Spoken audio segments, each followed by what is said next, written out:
Hey,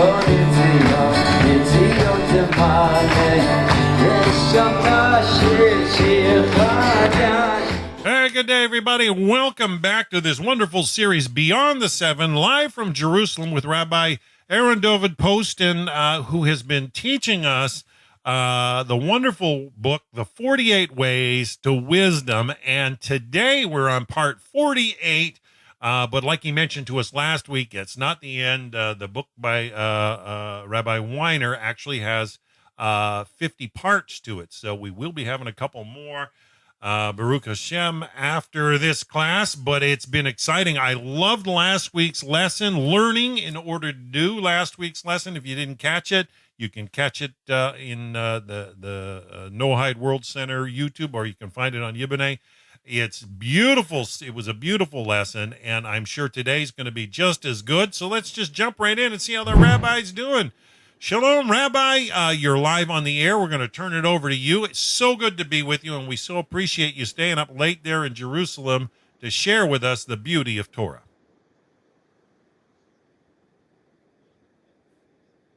You're live, Rabbi.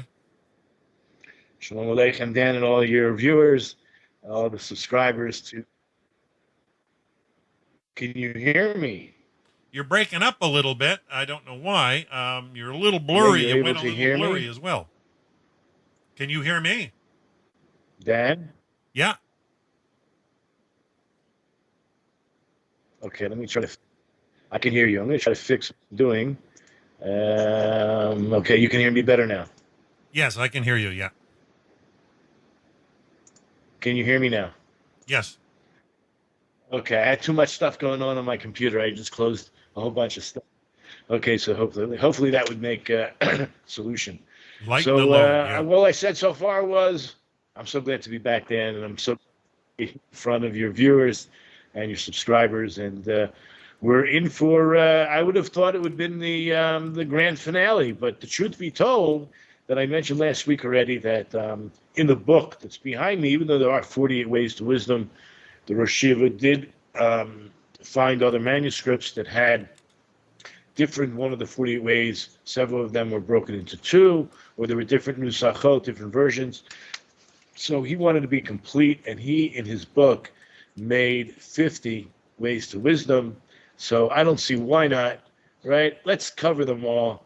Rabbi Weinberg, as you mentioned, is the author, or the right. The creator of such a fantastic program. However, this is based on ancient Jewish wisdom from Pirkei Avot, chapter 6, Mishnah 6, and I actually feel very privileged to have been able to give over so far. I mean, so far, right? Yeah, it's been a long journey for sure. The last week. Yeah. Today's topic, number 48, is Machim et Rabo. Now, it's actually, when you read the title, it's counterintuitive, making the teacher wise. You have to ask, well, how is that going to make you wise? Well, it's not that counterintuitive if you really think about it. The wiser your teacher is, the more wisdom you can obtain. So it's not counterintuitive at all. But the counterintuitive part would be, and I just mentioned counterintuitive because if it's something intuitive, you don't need to teach it. Okay, that's like something we've discussed many times. Something that is so obvious, you don't need to teach it. So, in Jewish wisdom, the things that you're really learning, hopefully, are things that are counterintuitive. So, the mystical side of making your teacher wise, how is that going to make you wiser? Well, I think it should be obvious, right? The wiser your teacher is, the more wisdom then you can obtain. The question is how to go about doing it. Okay, so what I'd like to do is go through a few ideas first, and then get into the sources. Although every now and then I'm like, oh, now's a great time. Let's just go through the source, even though it's not in order. So I'll try to behave myself, try to hold myself back. And to start off with the idea that we spoke about this before in Gemara Ta'anit 7a. But before I even go into this, when we started this Beyond the Seven, and specifically the 48 Ways to Wisdom, why is this specifically being taught on a Noahide channel? And from what I know, the people that are watching you are seekers of wisdom. And just in general, beyond the 7 means that knowing that the 7 Noahide laws are not just 7 very specific laws, Deep and wide. but Deep and wide. major categories with many subcategories, keeping in mind, if you should go back and watch from the beginning of the series, that also logical mitzvot, things to do with ethics and morality, are still obligated, even if they're not specified outright in the 7. So there's a lot to learn. And since you're searchers, I think that it's, well, let's just say the basics of how to acquire wisdom is so necessary, because we're living in a society where, I guess, there's so many problems with society, but one of them is the instant gratification. You know, you want to learn something real quick, so you go to a YouTube tutorial, or you just check out a 3-minute video on the topic, and that's not really, it's not really sufficient. Yeah. It's not going to help you really acquire.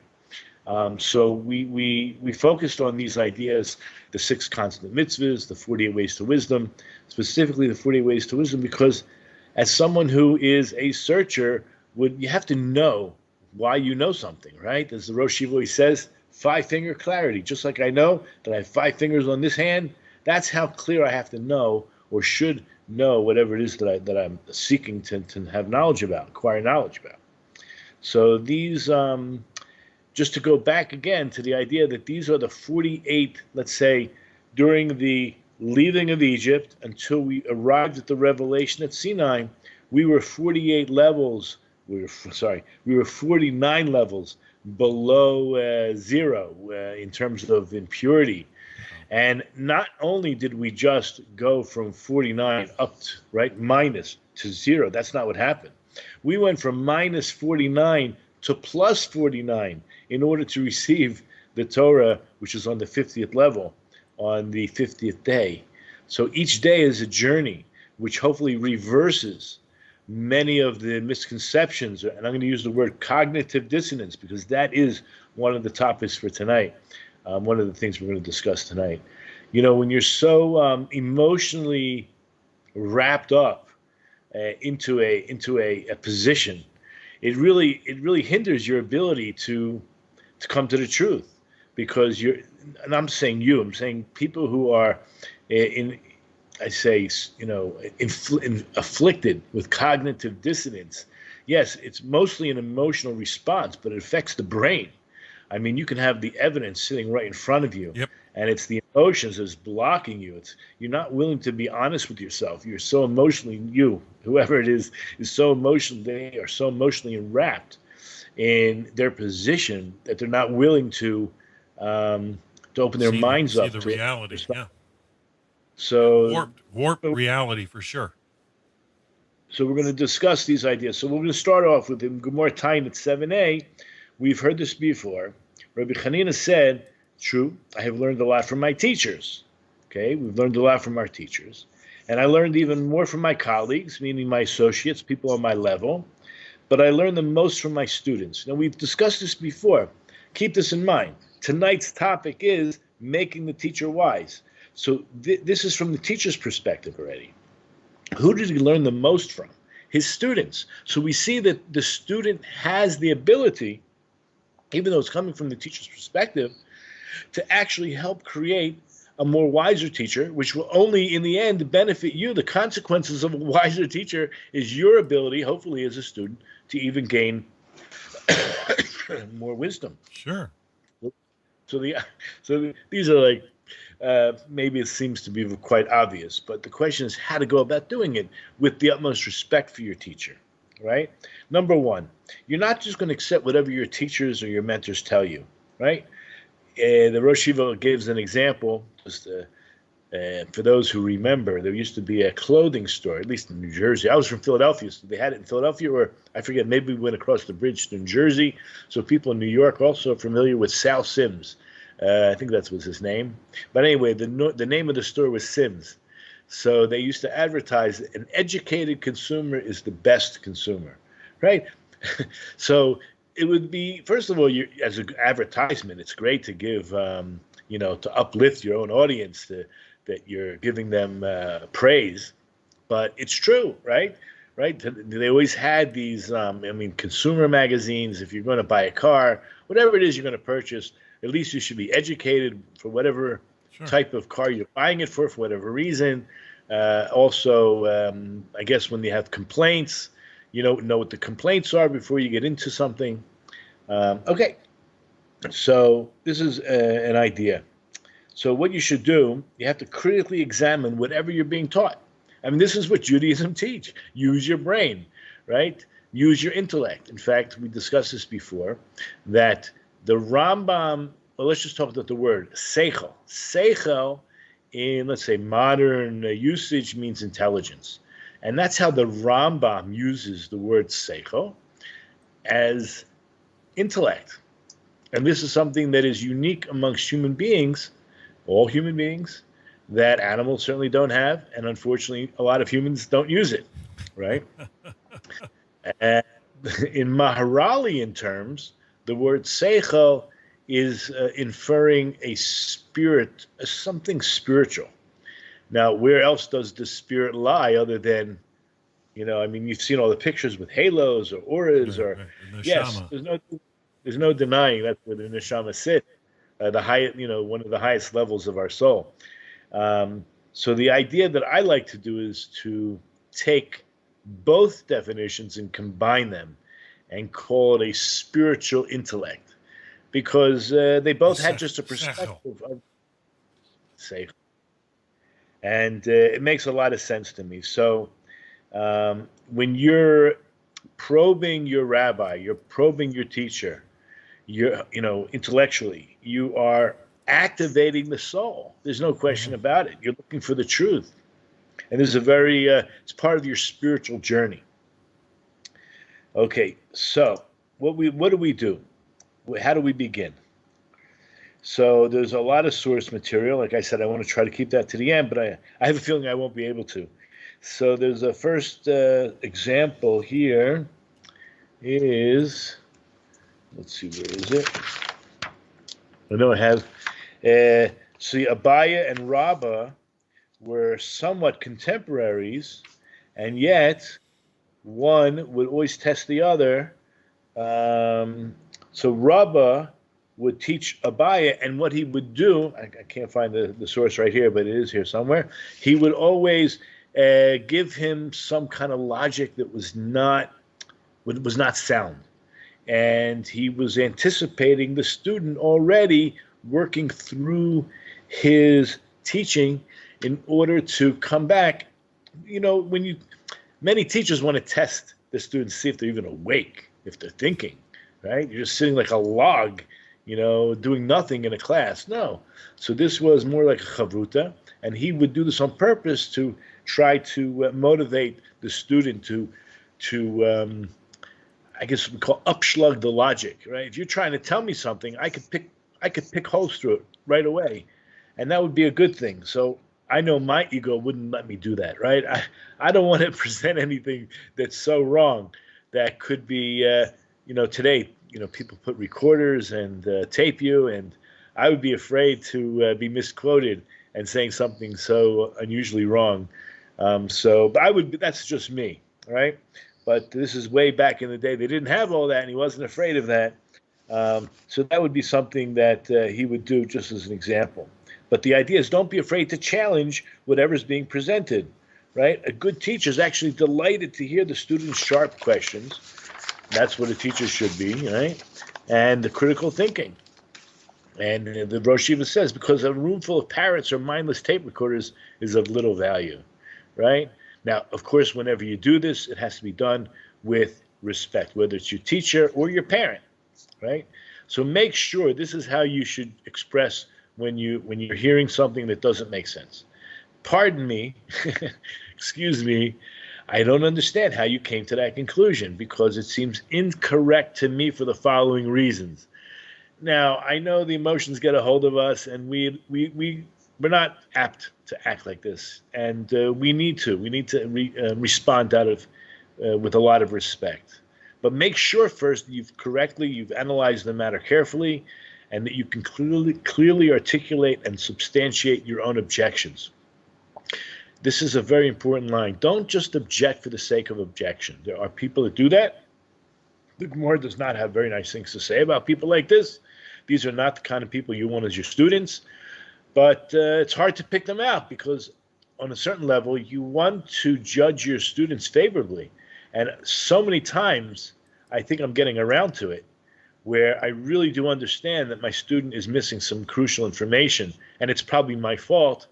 So let's go back through the argument from the beginning or somewhere in the middle, make sure that he has the foundations, because if he's coming to the wrong conclusion and already accusing me of being so wrong, I want to understand. And usually we get to the bottom of it and we figure it out.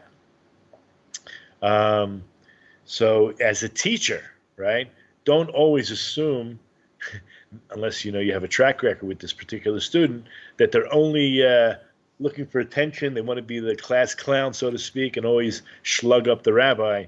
It's a big test for rabbis as well, teachers as well. So another aspect is, if you considering your teacher wise, I mean, why else are you coming to learn with him? You obviously feel that he has something to give you, right? So always assume your teacher is saying something intelligent and worthwhile. Remember, he has the credentials. He also has the life experience and the wisdom. At least give him a fair hearing and take the time to understand and examine whatever he's trying to express. Don't dismiss right away by saying, it's ridiculous, it doesn't make sense, right? And this is what your gut sometimes tells you. But don't dismiss him outright or assume that you know better. Rather, try to listen better. Again, put your objections on the side. This is where the idea of cognitive dissonance comes into, right? Give him the chance to fully explain his position. Now, we also have discussed this idea between Shammai and Hillel. Hillel actually had a majority of students. And we know the Torah says you follow the majority to do good, right? Don't follow the majority to do evil. So even though the Gemara says that Shammai was sharper, let's say, what does that mean? It was more intelligent, right? The sharper intelligence. And therefore, we're not going to just finally follow Shammai. In fact, I mean, even his own students, I'm sure, did not. Nevertheless, we follow Hillel, which sometimes, let's just say, a majority of the times, seems to be, let's say, the more lenient opinion.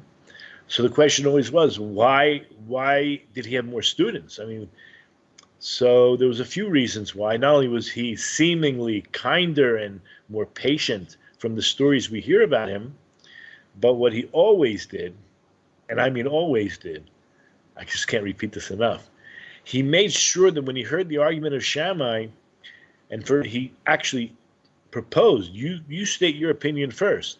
And he would repeat back to Shammai whatever he thought he understood and asked, is it correct? Do I understand you correctly? Now, obviously, if once you understand it correctly and you agree with it, there's no argument, okay? And only after you think you fully understand it, then you can begin to, let's say, poke holes or, ask some real critical questions that could make that, the house of cards fall apart. So it was a sense of humility and good character in which he used and utilized. And so perhaps that's the reason he had the majority of students. In other words, we follow him because he had the majority of students. The question is, why did he have the majority of students? So this seems to be several different character traits that we discussed.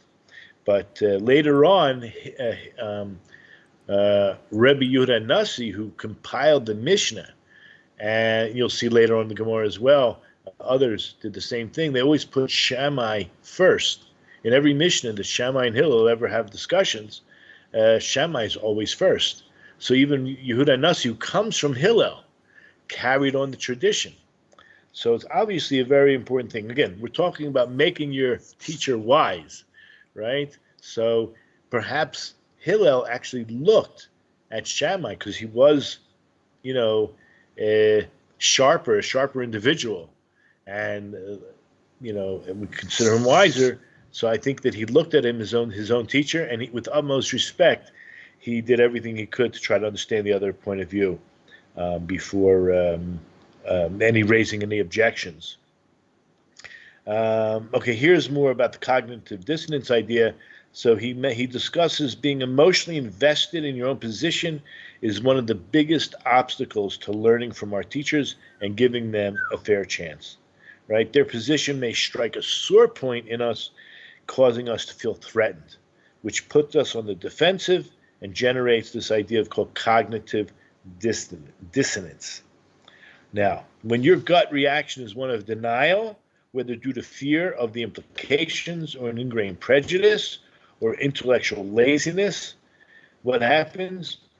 You must try to resist erecting a wall that shuts out your teacher. Again, we're talking about making your teacher wise, giving him the benefit of the doubt. Know that you have this cognitive dissonance, and it could shatter your view of the world, whatever it is. Well, guess what? You have to start to analyze for yourself. You have to be honest with yourself and ask yourself, what is bothering me? What is it about his stance, his position? Is it everything that I've learned up to this point is hanging and he's just, what do you call, pulling the rug out from underneath me? I mean, that could feel very threatening, right? So you have to ask yourself, what is it that I find threatening? Try to track down your objection and articulate it and put it on the table. Identify where your teacher's stepping on your prejudices and hitting a sore point. And strive to rise above your emotions and examine the issue rationally and objectively. Okay? Now, we say it's actually most important to listen to someone else's view. Unbelievable what's happening today with the cancel culture. Yeah. I do listen to a lot of right-wing pundits, is that what they're called? Different podcasts. I don't think I have to mention the names. Some of them are banned, totally banned. Total pundits. If I mention their name, who knows what could happen to us, right? But you know some of these names, and if they are asking good questions, they're asking good questions. This is what needs to be done. There needs to be the cancel culture, right? It's unbelievable. At least I spoke up. I said what I had to say. Support these people that are just asking good questions. I don't even have to come to any conclusions, but whatever conclusions are coming to the government, or I don't know, I call it big pharma, or the bureaucratic. It's a pandemic of bureaucracy. Anyway, whatever is happening here is a travesty to the First Amendment in the United States, called freedom of speech. And it's just making people so dumb and going after, just like sheeple to the slaughter, really, the intellectual slaughterhouse. Okay, I said it. Okay, so it's so important to listen to someone else's viewpoint when they disagree with you. Sometimes the very reason you become so defensive is that deep down you suspect they may be right. So if you find yourself being flippant or dismissing an idea out of hand, this is precisely where you have an opening to grow and where you need to be most careful to remain objective. Override your own biases and have humility to realize you may be wrong. The next idea is, I'm going to call conflict resolution, right? So we have to commit ourselves to broadening our own perspectives and seeing things from the other's point of view, which I mentioned about Shammai and Hillel. Get onto his wavelength and understand where the other person's coming from. Even though you may be sure, 100% sure you're right?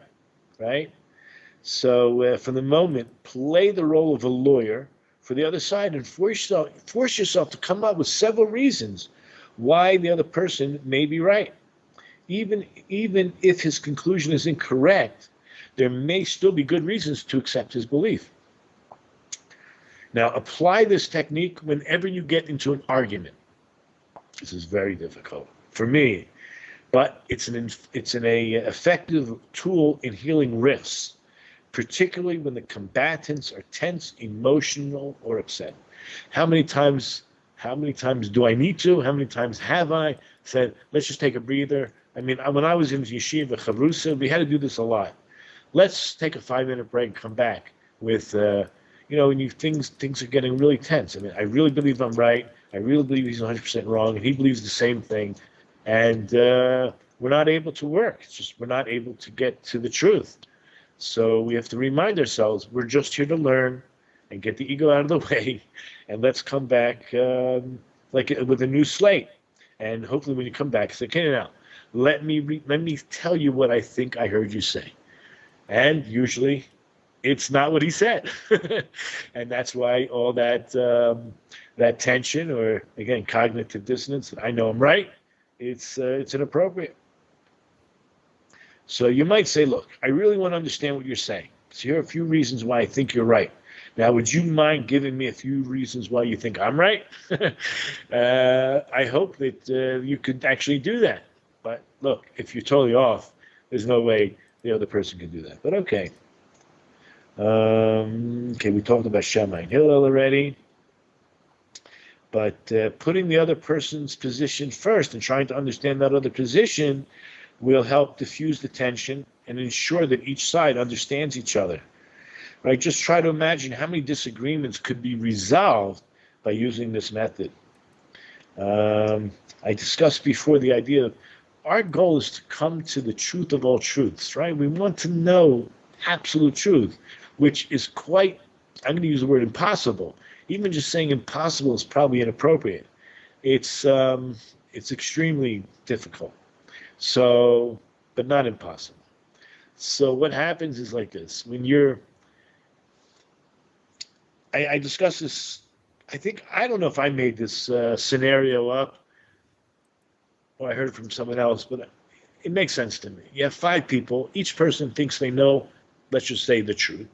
And if you're all, let's just take a bottle. You have a bottle of, I don't know, it doesn't matter what the bottle is, a bottle of Coca-Cola sitting in the middle of the table, and everyone has a perspective of what the bottle is. So everyone has really, let's say, 180 degrees of perspective. So out of the 5 of you describing what you see or what you perceive, each one is only giving whatever it is, 1/5 of a description.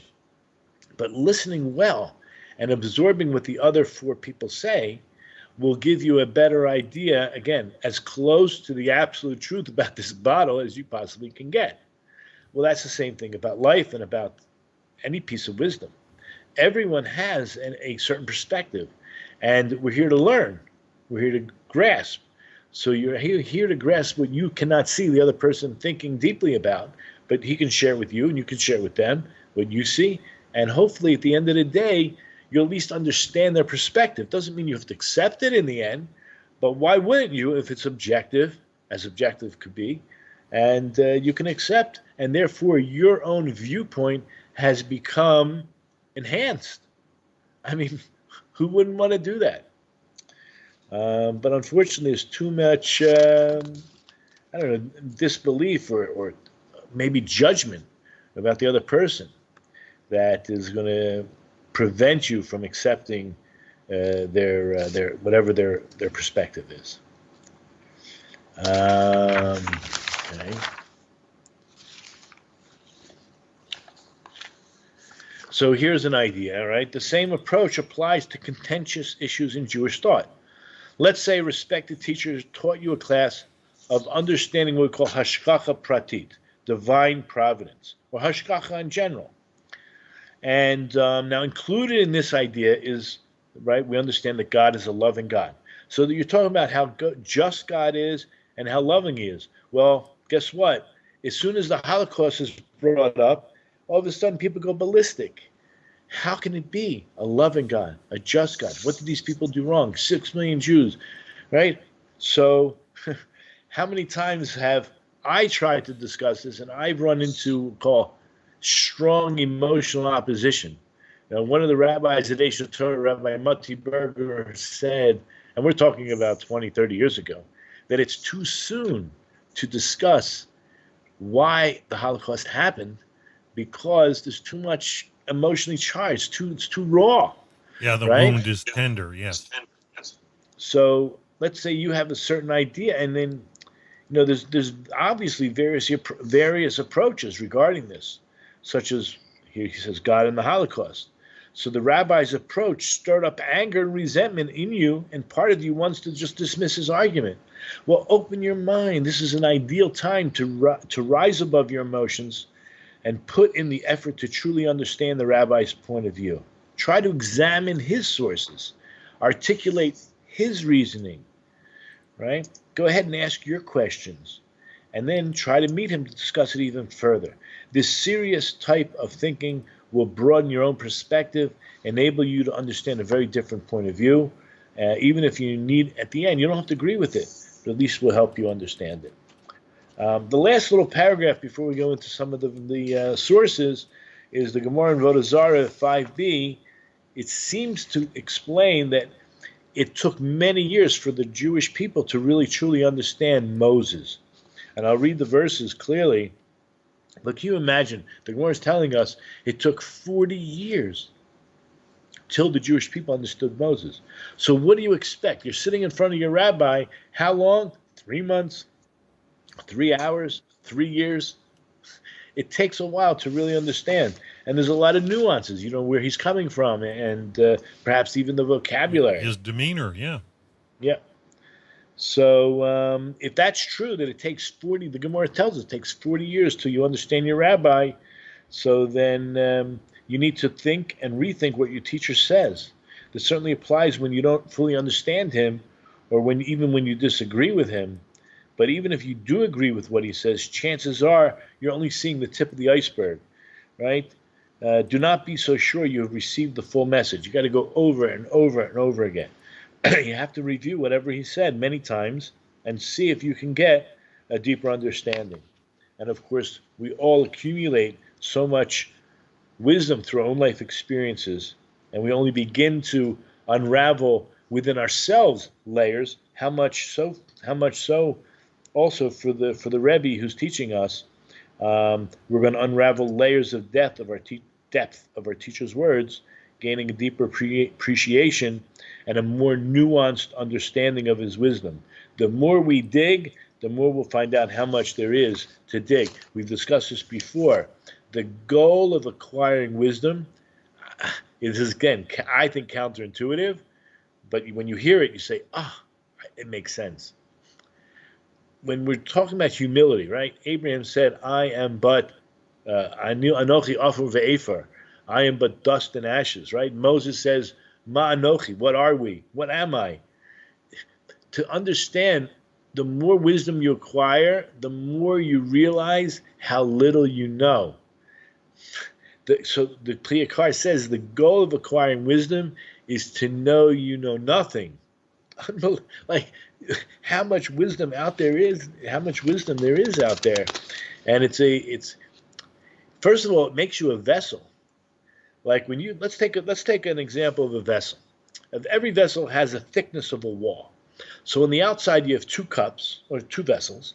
On the outside they look exactly the same because the external vessel is the same shape, but on the inside one has thinner walls. Which one can contain more? I don't have to tell you. The one with the thinner walls, obviously not so thin they would crack and break, but the one with the thinner wall will be able to contain much more, whatever the ingredient is that's inside the vessel. So this is, if we think about it, right, make your teacher wise. First of all, it's going to take a lot on your part of humility and appreciation, but the idea is to work on your own character, get rid of your own ego. Don't go in there to argue for the sake of arguing, but the less ego you have, the thinner the wall of your vessel, the more you can actually contain. Wow, I love that analogy. Beautiful. Okay, so here the first source I just want to show you is in Tainus 7a. So it mentions why are Torah matters. This is in the name of Rav Nachman Bar Yitzchak. Why are Torah matters likened to a tree? So it says in Proverbs 3:18, right? We know this well. It's a tree of life to those who hold on to it. Eitz chayim hi. It's a tree of life. L'machazikim bo, to those who grasp it. Okay, very nice. Now, the analogy here is that the verse is coming to teach you that a small piece of wood, right? They call it kindling, a very small, I don't know if you shaved pieces, whatever it is, it's not a big log, right? A small piece of wood can actually ignite a larger piece of wood. So too minor Torah scholars, meaning in fact, that's a very interesting idea. Never thought of it, but now we call these young rabbis in the Torah, in the Talmud, as embers of what do they call it? Hot coals of the rabbis.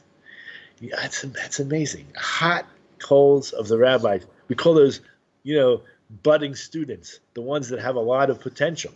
Why? Because they will ignite the larger pieces of wood.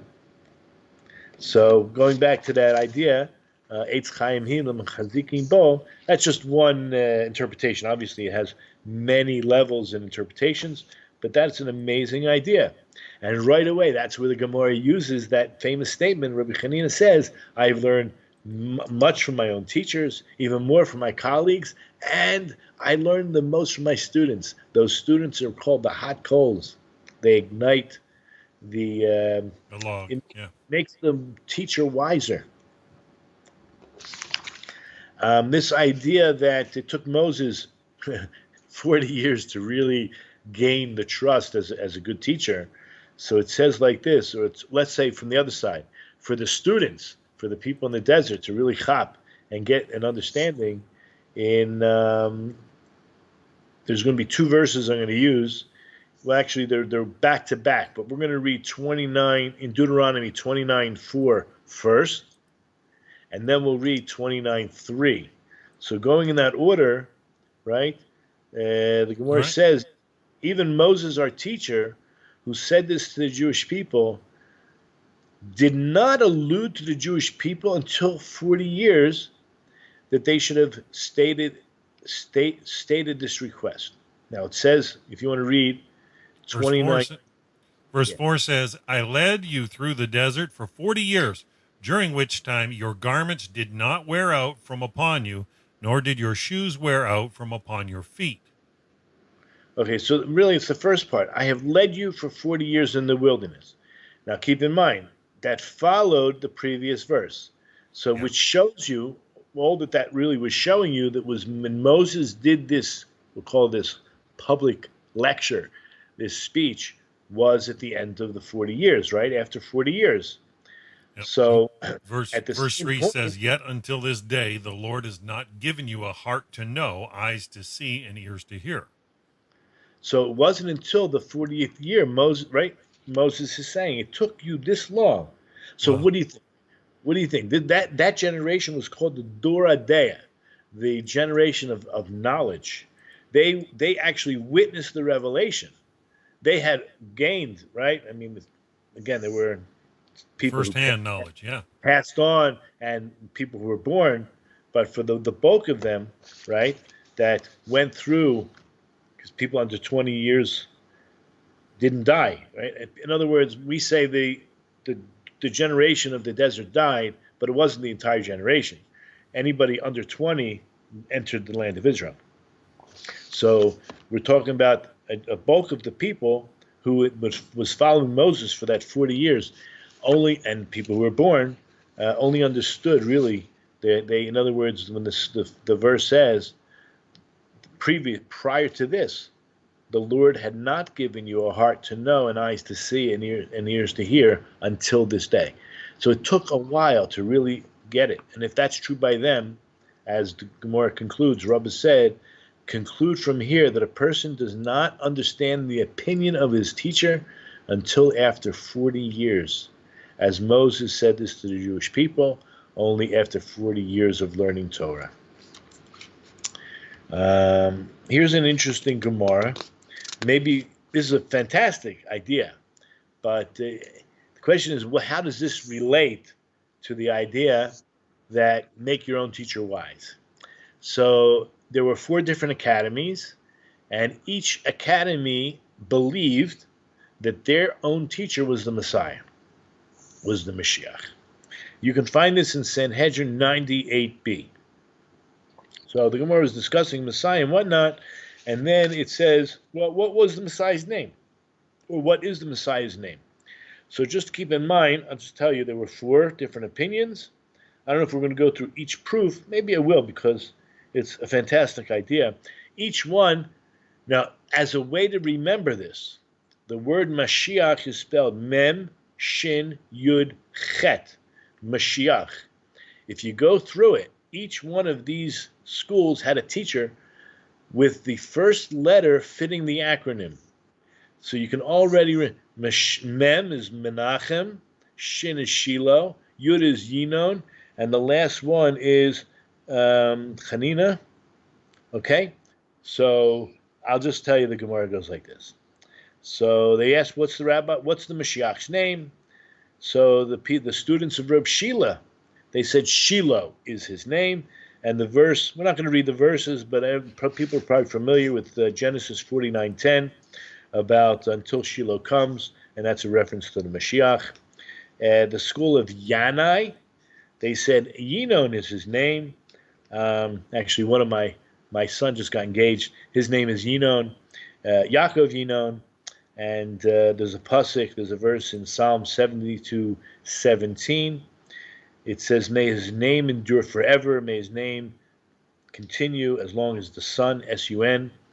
And many men bless themselves by him." This is a reference to Mashiach. Yinon means forever, and Yaakov lives forever as my son's name after. The other school of Rabbi Chanina, they said Chanina is the name, and there's a verse in Jeremiah 16:13 with Chanina at the end. And then the school of Menachem, ben Hezekiah, they said his name is Menachem. Just amazing. I mean, why is this idea amazing? That each one made, like, if you think of the possibility of your own teacher being Mashiach. Now, I think I said this before. I have students who tell me, I think maybe I'm Mashiach. I think, I don't know if I mentioned this already, but the Rosh Shiva in one of the previous classes said, if you didn't think you were Messiah, I'd be worried about you, because of the sleeping giant mentality, because with the potential that we all have to make a difference in this world. But if you think of your own teacher, just short of an angel, right? And that actually brings us to the next, I think it's the next one.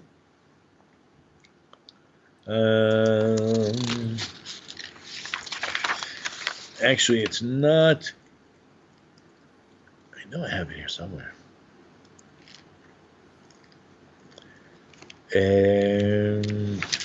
Maybe I have to go in order, but we'll get to that, this idea. Very important. What I want to show you is, where do we leave off? Maybe, okay. In Chagiga 15b.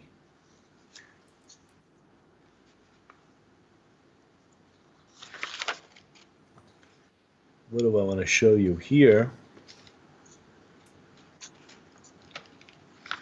Let's just start. The Gemara poses a question. See, Rebbe Meir had a teacher. His name was Acher, right? His name was not really Acher. Acher means the other one. Okay, so he went off the derech. He became a heretic, and Rebbe Meir continued to learn from him. So it's a bit of a problem, right? I mean, you have to admit that if your teacher is a heretic, how are you still learning with him? So they asked a question like this. I think this is the Gemara I wanted to show you. But didn't Rabbi Ben Chana say that Rabbi Yochanan said? What does it mean by this verse? It's in Malachi 2:7. So I'll let you read that. Malachi 2:7.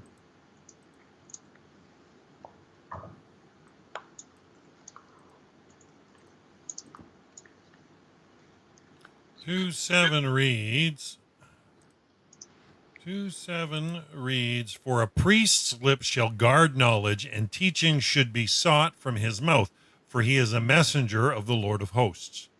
Okay, so my translation in messenger, anyway, and here is Malach, is a Malach Hashem. He's an angel of the Lord, right? So what is this idea? That your rabbi should have good character, right? Now, obviously, I shouldn't say obviously, but Rebbe Meir's Rebbe did not have seemingly good character. in every respect. There was something lacking because he became a heretic. So what is the verse teaching us? If the rabbi is similar to an angel of the Lord of hosts, meaning perfect in his ways, then you should seek Torah from him, from his mouth. But if not, you shouldn't seek Torah from his mouth. So Reish Lakish says, Rabbi Meir found the verse and it interpreted it differently. And that verse is in Proverbs 22:17.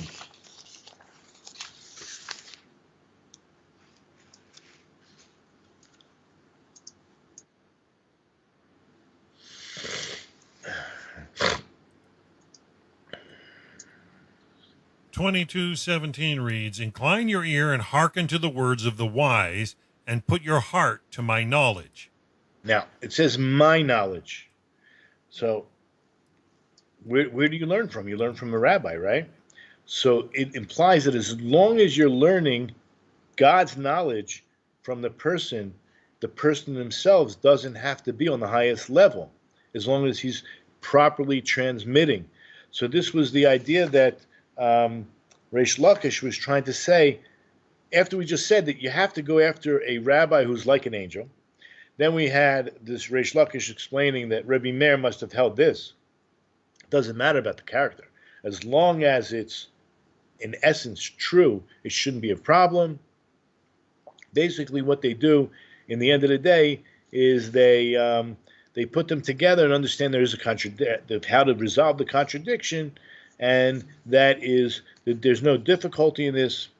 In this case, when it's permitted to a flawed scholar, it's referring to an adult. So an adult can listen to a flawed scholar, whereas a minor, you want to make sure that because the minor is going to absorb a lot more. But Rabbi Meir himself was an adult and was able to, well, first of all, he was very unique because he would be able to distinguish. When all the other rabbis started criticizing Rabbi Meir for still learning from Acher, some said, you know what? Rabbi Meir is different because he is so advanced in his learning. He could actually be able to distinguish and separate. So just keep that in mind. That's basically the resolution. So the next idea is really it's a Pirkei Avot that we spoke about many times, and that is in Pirkei Avot chapter 1, Mishnah 6. It's really just a few words that I want to take from there, and that is Aseh lecha rav, make for yourself a rabbi. So in other words, we're saying, what's the title? We're talking about making your teacher wise. So make for yourself a rabbi. How do you create a rabbi? You find somebody with potential. Perhaps he has the information or he has the ability to get the information, and you make him great. You begin to learn with him, even though he's not some famous teacher, but you see the potential's there. You can already start learning with such a person and put somebody like that on not a pedestal, it's not the word I'm looking for, but a kavua basis. Try to drill the person, get as much, see how he's able, his thinking process. If he's brilliant, but he doesn't have that much life experience, give it to him. Give him the life experience. Why not? Okay? So that's what I think is the idea over there. Although I did want to use this book and explain to you what it says over here in the Metifta. I wanted to do that in the beginning, and I got distracted. Like always. Okay, 1 second. I think I put let's see, here it is. So, Hamachachim es Rabbo, we said it's causing your Rebbe to become wiser. Shia Talmid, Noise v'noisim b'divrei Rabbo. Basically, the student is involving himself in the give and take of the words of his rabbi, delving deeply, let's say, into the words, umach shelo kushios rabbos, and asking lots of questions.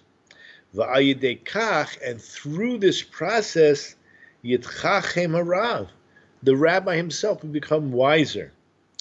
And as a result, memela afatalmid yiske b'chach likatra shel Torah. And as a result, automatically, even the student will receive the reward of what we call the crown, the keter, the crown of the Torah. I don't think there's any argument about that. Okay. So they bring down the whole idea of Reish Lakish. So what are Reish Lakish and Rabbi Yochanan? And that's what I want to bring up now. So in Gemara Bava Metzia 84a, so I think we discussed the idea of Rabbi Yochanan and Reish Lakish and how they met. I don't want to get into that right now, but Reish Lakish ends up marrying Rabbi Yochanan's sister.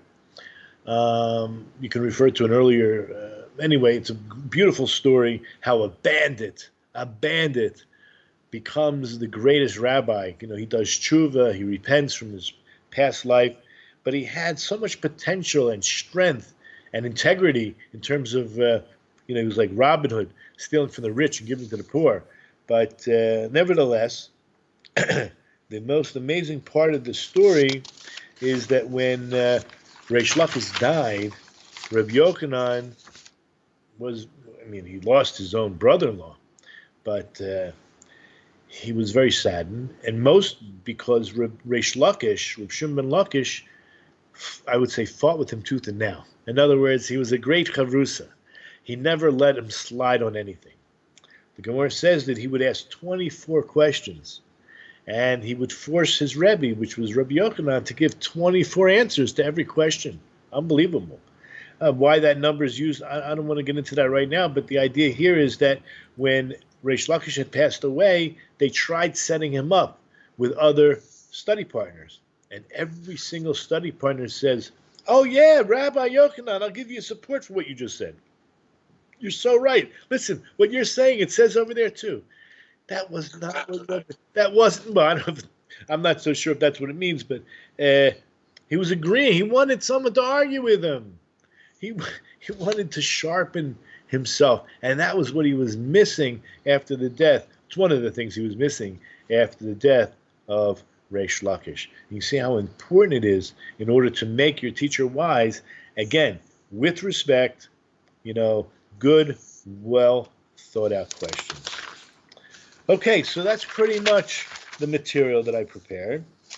What I'd like to do is just sum up, because this is like, if this would be the end, which it's not, we got two more, I would make a siyum, and I'm going to, I think, Bli Ayin and Bli Nader, at the end of the 50th one. You should make one now because we really finished, but the Rosh Yeshiva even said we're not finished. There are different manuscripts, and we might as well cover them. So when a Jew finishes a great work, whether it's a tractate in the Talmud, it depends. If it's just Mishnayos, it's a certain book. We made a big siyum when we finished the Kuzari. It took us 3 years, me and my chavrusa, Rabbi Dr. Moshe Kor. It took us 3 years to finish the Kuzari. We made a party. Yep. So I think we have, in another 2 weeks, however, whenever we'll figure it out, we'll make a little bit of a party. It's a big accomplishment. Sure is. Yep. I remember 10 months ago thinking, oh my God, this is going to go on for quite a long time. And I figured, sometime January, February, we'd be done. And, you try to account for the holidays, knowing that you got to take time off respectfully.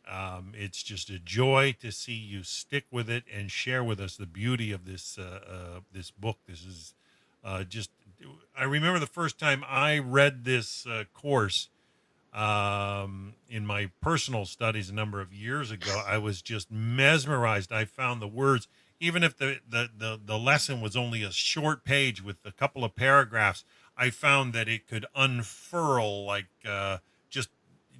keep growing and growing. The thoughts in it so profound if you take it to heart, if you really think about it. The whole purpose, everybody, is about acquiring these traits in order to gain wisdom. And everything the rabbi's been sharing, all 48 so far, is about, you got to look at it as an injection to get you where you need to go. but you got to acquire it. It's got to be taken in and understood, And integrated. realize it. And I'll tell you, being around other people that want to grow is the biggest. I'm not going to say just incentive because you have to have the incentive, but it's the propellant, to keep you moving in the right direction. Having community, I know that's very difficult for the Bnei Noach who are Oh, spread out quite thin. But today with the internet, it's somewhat helpful. I'm sure it's very helpful, and yeah. even to find local people. I encourage you all to find people who are and have a chavruta learning, whether it's the books that are put out by the Noahide World Center, Rabbi Goldberg, or others, or the Tanakh. Learning with there's so many great teachers online. Whether it's personal or just they're teaching the masses. To get a hold of I'll mention a But I few. think I mean, why today's not? lesson is You so know, key about how B'nai Noach should be engaging with their rabbis. They've got to make the teacher wise. In other words, don't be afraid to ask hard questions or difficult questions, but do such in a respectful manner, and you will find the wisdom. I love the analogy today of the coals you talked about, like the kindling and so I've had the honor of connecting with many B'nai Noach over the last, especially this last year, people that are having certain difficulties with certain fundamentals, and it just just getting questions just opens the opportunity to build relationship. More than that, to let the answers sharpen themselves, and it tends to provoke out of the teacher everything that he has studied in order to give a Torah response. And I find that it's so beautiful. We know, Rabbi, that you've spent a lot of years in study, and I'm sorry I haven't asked you enough questions. I try to look and see if there's any responses online, but this has been quite a journey, and I know we got a couple more classes to go, and you've made it fun. It's been a bit of an uphill journey in the sense that our numbers were real strong in the beginning, but with this introduction on here, I don't know if you folks know, but on specifically Facebook, I have been hit over and over every time I play this intro. I've been hit with a copyright infringement claim from places like Sony and Warner Brothers and even Tour de France making claims to the video, which mainly the song, but we paid for and got copyright permission from the actual author, and we do buy the book and do it right. And Hashem, opens the door. I always win when it's have to open a challenge to their claim, and we always win. But the shame is that it blocks. There was a number of weeks where, as soon as I posted the broadcast up on Facebook or something, it was blocked and not available to the public. But yet, so it caused the numbers to dip for several months there. But we're glad to see the numbers come up back again. Don't be afraid to share this course with others, because there's just such beautiful wisdom in it, and we know there's a lot to it. We've been at it for I'd say a year and 3 months, Rabbi, I think, since we started. And it's definitely maybe a year and 4 months even. It's been a journey, but a couple more weeks and we'll have this one completed. And it's definitely a milestone. And I hope and pray that you B'nai Noach that have been following have actually acquired some of these ways to wisdom, or at least it gives you bearings on where you can refer to when you need to, and dive back in and see what the wisdom of the sages have to say on the matter. Yep. So I'm looking forward to next week. All right. So Hashem willing, we're on for the same time next week. All right. Well, Baruch Hashem, we wish everybody a beautiful, beautiful week. And thank you once again, Rabbi Poston, for taking the time out of your so busy schedule. We hope that you're blessed at Yiboneh. Folks, you can find him on his website, yiboneh.com, or his YouTube page, Yiboneh, just like it's spelled there on the banner. Check him out. He gets over 30,000 views a week. and his page is well over 1 million. It's been just a joy to get to know you and see your page cross that journey in such a short time. You're a blessing, Rabbi, and everything you're sharing with Yibbenay. We know you're doing good work there in Jerusalem, and we just pray that your success it continues to grow. Amen. Keep up the good work yourself and everything you're doing. Oh, I'm trying. I'm working these night shifts, and I'll tell you, it just kills me for these later afternoon broadcasts. Like when I'm done here, I'm going to hit the bed and probably get about 6 hours sleep, and then I got to work all night again. It's going to be a ton of fun. But Hashem provides, and I'm so thankful and joyful, and working towards maybe someday having a conference up here in my region where we can invite some rabbis from abroad to come and share the light of Torah, and maybe get some Noahides to congregate and let connections come together, and maybe it might just, like you said, spark something that might just allow the light of Torah to shine or grow somewhere. And we're so thankful to Hashem for shining such a light on the world, even though we've been through some darkness with this COVID. It's allowed us, B'nai Noach, to actually connect on these online classes, and it's so needed. I think there's definitely a good coming out from it. And so we're going to sign out for today, but we will be back next week, same time, Hashem willing. So have a wonderful, wonderful week, everybody. Bye for now.